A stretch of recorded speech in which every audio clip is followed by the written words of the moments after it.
In this episode, we talk about Clif bars and why they are a classic, unhealthy, healthy food.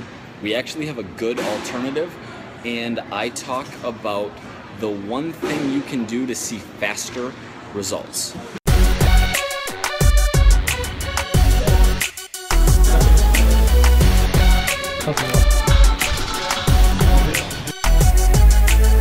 Hello everybody, welcome to Equals and Alternatives, episode 100. I'm your host, Mike Vacanti. Let that sink in, 100 episodes. We are here in the Knoxville airport, which is beautiful, by the way. It's like super nice and immaculate, and the bathroom smells really nice. Clif bars equal to a caramel macchiato, like macros on the screen, basically on point across the board. This is a grande. I didn't modify it in any way, so it has 2% milk, has a decent amount of sugar. It's got that like caramel whipped frothy top. You guys should see the setup here. Like, I apologize that I'm cut off a little bit, but I was like trying to stack the camera. I had my laundry out of my bag, traveling from here to LA, trying to like make it work. Because that's what we do. That's how we got 100 episodes in. Like, you just do it. You plan it and you just get it in. Let's talk about this though. What's going on? Clif bars. So people, like, generally when someone emails me and they're like, Mike, I eat super healthy, but I'm just not seeing any progress. Like, what should I be doing differently? And I have them list out a day of eating. What I'll see is breakfast, oatmeal, chia seeds, insert 600 calories of healthy, low-protein food.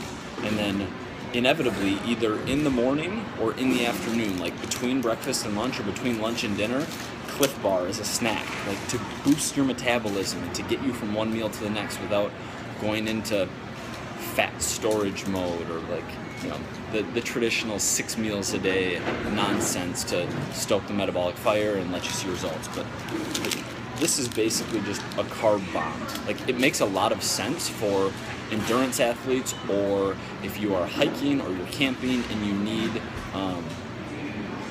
carbs, and more importantly than that, you need stuff that isn't going to go bad, then yeah, it's a great option. But if your goal is fat loss and you are trying to stay reasonably full in a calorie deficit, see progress over time, it doesn't make a lot of sense to waste your carbs, your calories on a Clif bar. But that's it, like, that's the name of the game. You get that. If you want to make this fit your day, sweet, awesome, you can. We actually have an alternative for episode 100, which is great because I'm, as you know, notoriously the worst ever at alternatives. I was walking through Walmart last night looking for tuna packets because those flavored tuna packets are delicious. I had my app open, which is still in beta version, but next Monday it's coming out. And Julius, my dev guy, added a function where if you tap how much you have logged for the day, it reverses and shows you how much you need to eat, which I think is awesome. Not everyone loves doing math all the time. So I tapped it, and it was like 31 protein, 140 carb, and very low fat on my training day yesterday. And so 2 of these tuna packets are what I was after. And then I got some fruit and some pop chips to hit my carb goals. But I found, I wrapped it up and saved it. Backpack smells like tuna. This is like the first time I've ever seen something marketed at kids that's actually a good option. Or like they use barbecue to make tuna taste good. Most kids don't have do have a sensitive palate, so they're not going to be eating a lot of weird protein options. They're going to dive into tuna. So this tastes good. They got this cool little shark on there, unlike Tony the Tiger or the Fruit Loops guy or any of the other fun characters that are just sugar bombing kids. Like, I think it's awesome. So I had this. It was really tasty too. This honey barbecue, 2 fat, 14 protein, 4 carb. Not the leanest, but still fine. The buffalo one has even fewer carbs.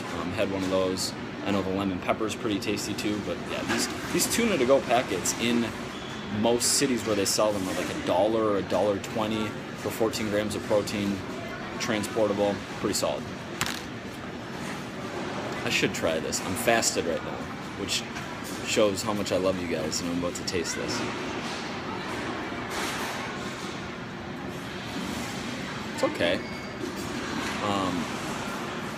less sugar in here than in a latte, so it's not going to taste as like desserty and sweet and delicious. But for something with 2 shots of espresso, 240 calories, honestly, I think I would rather have this than this.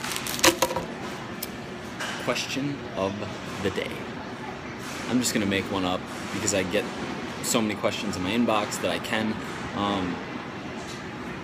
And it relates to this episode and the show in general, right? Like, this is episode 100, big mile mark, but I'm sitting here in an airport shooting it myself. No one's around. I mean, these 6 people are around, like, what the fuck's this guy doing? But it's putting in the time and the work. So the question I get a lot is, how do I see faster results? How do I see better results? Like, how do I get there now? I want it now. And there's no answer. There's no now. There's no magic pill. There's nothing like that. You put in the work, day in, day out. Like, I get that there are going to be screw-ups. I get that there are going to be times where you know that you're not going to be in deficit. You're going to miss training sessions. You're going to go on vacation. You're going to do something fun, and that's fine. But the more days that you can string together of consistently doing what you're supposed to do, the faster you're going to see results. Right? There's no way to cheat it. There's no way to beat it. You just do it. You just put in the work, and it's like, as an analogy, it's like episode 100. There's nothing fancy going on. It's just another day, filming another episode, putting this out there, trying to add value, trying to give you guys content. That's it. All right, short one today. Let me know if you need anything. Say hi in the comments. And thank you, like, seriously, thank you very much for supporting me in this show. It means everything. All right. Love you guys. Remember, your body's still counting macros, even if you're not.